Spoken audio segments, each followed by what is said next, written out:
श्री गौरव गोगोई जी। धन्यवाद सभापति महोदय। मैं आपके समक्ष खड़ा तो हूँ, लेकिन वर्तमान में मेरा मन और मेरा ध्यान असम में हो रही बाढ़ पर है और मैं आशा करूँगा कि यहाँ की सरकार अपनी चिंता व्यक्त करे और असम में अभी तुरंत आज ही एनडीआरएफ की एक टीम भेजे और जल शक्ति के मंत्री भी वहाँ पे जाए, क्योंकि जिस प्रकार से एम्बैंकमेंट चारों तरफ टूट रहे हैं, पानी जिस तरफ से बढ़ रहा है, बहुत ही एक खतरनाक एक वातावरण वहाँ पे है। आप भी बिहार और यूपी में देखते हैं कि कितना बाढ़ के और कटाव से लोगों को कितनी परेशानी होती है और इसीलिए मैं चाहता हूँ कि यहाँ की सरकार असम में होती हुई बाढ़ के प्रति अपनी चिंता व्यक्त करते हुए आज ही एक एनडीआरएफ की टीम भेजे और जल शक्ति मंत्री तुरंत वहाँ पे जाए। मैं शुरुआत में भाजपा के सांसदों और हमारे इंडिया अलायंस के सांसदों और सभी सांसदों को मैं विशेष रूप से अपनी तरफ से शुभकामनाएं देता चाहूँगा कि वो इस चुनाव में जीत के आएँ। और विशेष रूप से मैं भाजपा के सांसदों को मैं शुभकामनाएं देना चाहता हूँ, क्योंकि आज इस चुनाव में उनको बहुत कठिनाई का सामना करना पड़ा। इससे पहले दो जो चुनाव हुए, 2024 का चुनाव, 2019 का चुनाव, उन दोनों चुनावों में उन्होंने सिर्फ नरेंद्र मोदी जी के नाम पर वो सत्ता में आए और इस सदन के अंदर आए, लेकिन इस चुनाव में उन्होंने खुद अनुभव किया होगा कि इस बार वोट उनको प्रधानमंत्री नरेंद्र मोदी जी के नाम पर नहीं, अगर आए हैं तो आपके काम और आपके परिश्रम पर आए हैं। आपसे भी कई सांसद ऐसे आए हैं जो घिस घिस के आए हैं, 30,000 वोट से आए हैं, 5,000 वोट से आए हैं। आप अपने बल पे आए हैं, किसी प्रधानमंत्री के नाम पर नहीं, आप अपने बल पे आए हैं और इसीलिए मैं आपको शुभकामनाएं मैं देना चाहूँगा और याद दिलाना चाहूँगा कि भारत की आवाम इस वोट से ये कहना चाहती है कि वो इंसान जो खुद को भगवान समझता है वो भगवान नहीं, सिर्फ इंसान है। ये संदेश आज देश के जनादेश में हमें दिखाई देता है और मैं धन्यवाद करना चाहूँगा इस देश के आम नागरिकों का, जिन्होंने आज एक प्रधानमंत्री को नहीं, आज देश ने एक मजबूत नेता प्रतिपक्ष को चुना है। आज देश ने एक सत्ता को नहीं, आज देश ने एक मजबूत विपक्ष को चुना है और इसीलिए मैं देश के लोगों का आभार प्रकट करता हूं और देश के लोगों को आपके ज़रिए ये मैं संदेश देना चाहता हूं कि आपके होते हुए हम ये संघर्ष जारी रखेंगे। लोकतंत्र को बचाने का संघर्ष, संविधान को बचाने का संघर्ष, पिछले दलित वंचित अल्पसंख्यकों का संवैधानिक अधिकार बनाने का जो संकल्प हमने लिया है, हमने ये मुहिम छेड़ी है, ये मुहिम पे हम ये चढ़ते जाएंगे, इस रास्ते पे हम चलते जाएंगे। हम आवाज़ बन के रहेंगे उन देशवासियों की जिनकी समस्या ना आज इस सदन में व्यक्त होती है ना अखबारों में व्यक्त होती है। हम आवाज़ उठाएंगे उन गरीब लोगों की जो आज अस्पताल में लगभग 6-6 साल उनको रुकना पड़ता है पर उनको सर्जरी का अपॉइंटमेंट नहीं मिलता है। हम आवाज़ उठाएंगे वो सड़क पे सोते हुए युवाओं की, लोगों की, जिन पर एक अमीर बाप का गाड़ी का बेटे का गाड़ी रेंगते हुए उनको मार देता है और फिर वो बेटा बाद में बेल पर निकल जाता है और उन जो लोग जो सड़क पे सोते हैं आज उनके बारे में कोई नहीं सोचता। हम बात उठाएंगे उन छोटे दुकानदारों की जिनका दुकान, सालों का दुकान आज टूट जाता है जब एक मंदिर का विस्तार होता है। हम बात उठाएंगे उन बेरोजगार युवाओं की जो आज वीज़ा भटक के संघर्ष में आज वो कभी पनामा के रूट से अमेरिका में जाते हैं, कभी कनाडा जाते हैं, कभी यूरोप जाते हैं, कभी मिडिल ईस्ट जाते हैं। आज यूपी, हरियाणा, पंजाब, गुजरात का युवा आज उसको देश के अंदर नहीं, अगर रोजगार मिलता है तो विदेश में मिलता है। हम उनकी आवाज़ उठाएंगे। हम आवाज़ उठाएंगे उन बच्चों की जो आज रो रहे हैं, सालों की मेहनत आज उनका व्यर्थ हो गया है जब नीट का ये पेपर लीक हो गया है। हम बात उठाएंगे उन जवानों की जो आज जम्मू में जिनकी आज शहादत हुई है। हम बात उठाएंगे उन ऑनेस्ट टैक्स पेयर्स की जिनका पैसा आज हम देख रहे हैं कि कहीं बिहार पर पुल गिर जाने पर उनका टैक्स पेयर का पैसा व्यर्थ होता है, तो कहीं एयरपोर्ट का टर्मिनल लीक होने पे उनका टैक्स पेयर का पैसा व्यर्थ होता है। पर हमें यह भी पता है कि प्रधानमंत्री मोदी जी अपना रवैया नहीं बदलेंगे। प्रधानमंत्री मोदी जी के पास दो ही अस्त्र है, एक भय है और भ्रम है। भय वो दिखाते हैं इनकम टैक्स, ईडी और सीबीआई के साथ, लेकिन देशवासियों ने इस बार कह दिया है कि हम इनकम टैक्स, ईडी और सीबीआई से डरते नहीं हैं। और दूसरा जो उनका अस्त्र है वो भ्रम का। वो हमने प्रचार में भी देखा बांसवाड़ा में उन्होंने क्या कहा, बांसकाठा में उन्होंने क्या कहा, और जिस प्रकार से प्रधानमंत्री मोदी जी के भ्रम को देशवासियों ने लोकसभा चुनाव में नकारा, उसी तरीके से आज भी आप राहुल गांधी जी के भाषण पर जो भ्रम फैलाने का कोशिश कर रहे हैं, उस कोशिश को भी देशवासी नकारेंगे। इसीलिए मैं देशवासियों के प्रति मैं बहुत आभार प्रकट करता हूं, क्योंकि देश बदल चुका है, सदन बदल चुका है। आज आप देख रहे हैं कि जब विपक्ष जब अपनी बात उठता है तो प्रधानमंत्री को भी, कैबिनेट को भी अध्यक्ष महोदय से संरक्षण मांगना होता है।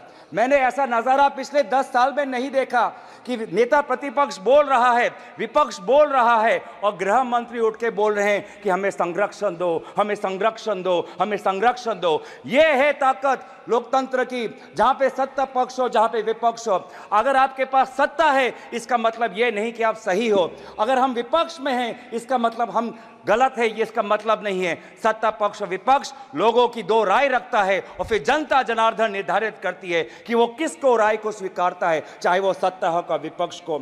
और इसीलिए आज में देश बदल चुका है उत्तर पूर्वांचल से, जहां से आज मणिपुर के 2 सांसद हम जीत के आए हैं। नागालैंड में हम पिछले बार जब कांग्रेस पार्टी जीती थी तो वो 1996 में थी, अब आज दोबारा हम 2024 में जीत के आए हैं। मेघालय में इनके जो टूरा लोकसभा सीट हम जीत के आए हैं, वो पिछला सीट हम 1996-98 में हम जीते थे, आज दोबारा वो टूरा लोकसभा सीट हम जीत के आए हैं। आज एनडीए को उत्तर पूर्वांचल के लोगों ने नकारा है। मणिपुर में दोनों सीट हारे हैं, नागालैंड में 1 सीट हारे हैं, मेघालय में ये दोनों सीट हारे हैं। मैं धन्यवाद करना चाहता हूं आपके द्वारा जोरहाट के लोगों को, जिन्होंने एक मुख्यमंत्री को हराया, और मैं धन्यवाद करना चाहता हूं धुबरी के लोगों को, जिन्होंने एक सांप्रदायिक शक्ति को 10 लाख वोटों से हराकर एक संदेश दिया है कि चाहे वो अल्पसंख्यक हो, लेकिन कोई भी व्यक्ति अपने आप को धार्मिक गुरु भी कहता हो, लेकिन धर्म के नाम पर अगर समाज को बांटता है तो प्रजा उसके साथ नहीं होगी। तो मैं धन्यवाद करना चाहूंगा। और ये बदलाव लाने के लिए वे सारे जो समाज के विभिन्न वर्ग हैं, मैं सभी का आभार प्रकट करता हूं। वे हजारों लोग जो राहुल गांधी जी के साथ भारत जोड़ो न्याय यात्रा पे चले, मैं उनका धन्यवाद करना चाहता हूं। मैं उन पत्रकारों का धन्यवाद करना चाहता हूं जिन्होंने निष्पक्षता से अपने पत्रकारी का जो उन्होंने जिम्मेवार उन्होंने उठाया। आज एक संदेश गया उन पत्रकारों को जिनको हौले हौले प्रधानमंत्री मोदी जी से प्यार है। एक संदेश गया उन पत्रकारों को जो कहते हैं कि ये तो सिर्फ फॉर्मेलिटी है, कि अपनी पत्रकारिता पर ध्यान दे, नहीं तो लोग आपको देखना बंद कर देंगे। मैं आज युवाओं को मैं आभार प्रकट करना चाहता हूं, क्योंकि उन्होंने व्हाट्सएप का इस्तेमाल नहीं किया, उन्होंने अपना विवेक का इस्तेमाल किया। मैं उन सनातन धर्मों को मानने वाले लोगों का मैं आभार प्रकट करता हूं, जिन्होंने आज नफरत और हिंसा पर नहीं, लेकिन धर्म जो हमें सिखाता है इंसानियत, चाहे हिंदू हो, चाहे मुस्लिम हो, चाहे ईसाई हो, चाहे सिख हो, हर धर्म हमें सिखाता है कि हम एक अच्छा इंसान बने। इंसानियत के आदर्शों को हमें सिखाता है, समाज एक आदर्श बने वो हमें सिखाता है। मैं गुजारिश करना चाहता हूं आपके द्वारा, मैं अंत में आ रहा हूं सर, लास्ट के मैं 2-3 चीज़ें बोलना चाहता हूं। मैं आपके द्वारा मैं गुजारिश करना चाहता हूं कि आप बार बार बात करते हैं कि हमने एक नया सदन बनाया, लेकिन क्या ये उचित नहीं होता कि चाहे पुराना सदन हो चाहे नया सदन हो, इन दोनों सदनों के सामने डॉक्टर भीमराव अंबेडकर की मूर्ति हमारे सदन के सामने होनी चाहिए थी? क्या ये उचित नहीं था? क्या यह उचित नहीं था कि चाहे नया सदन हो? ये स्पीकर का प्रीमाइसेज होता है। मैं गुजारिश कर रहा हूं, मैं आपसे गुजारिश कर रहा हूं, मैं अपनी व्यथा गुजारिश कर रहा हूं। मैं स्पीकर महोदय को आपके द्वारा गुजारिश कर रहा हूं कि पहले के तरह सदन के सामने आदरणीय राष्ट्रपिता महात्मा गांधी जी के मूर्ति को रखिए, और पहले के तरह डॉक्टर भीमराव अंबेडकर के मूर्ति को मैं गुजारिश कर रहा हूं। मैं स्पीकर के निर्णय का सम्मान करते हुए उनके मैं गुजारिश कर रहा हूं कि हमारी भी बात सुने, हमारी भी जो मैं चेयर पे हूं, तो अगर आपने स्पीकर से गुजारिश की तो सुन लीजिए। आपने कहा कि बाबा भीमराव अंबेडकर की एक मूर्ति यहाँ जो स्थापित होनी चाहिए। आपको भी निमंत्रण गया होगा। इस पार्लियामेंट में पहली बार सारे महापुरुषों का, बाबा भीमराव अंबेडकर से लेकर के महाराणा प्रताप से लेकर के, एक बड़ी वीथिका बनाई गई है उसी संविधान भवन के साथ, और जिसका उद्घाटन हुआ पिछले दिनों।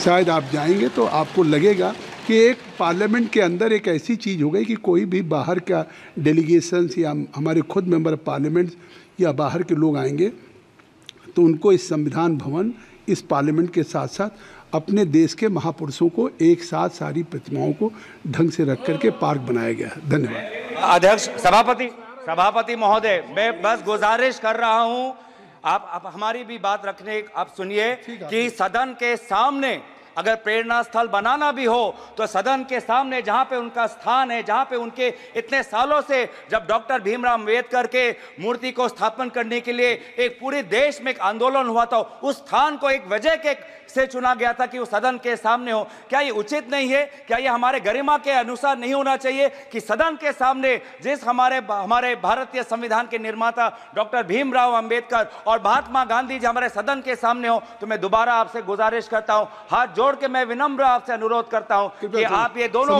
महापुरुषों के मूर्तियों को आप सदन में रखें और अंत में समाप्त करें।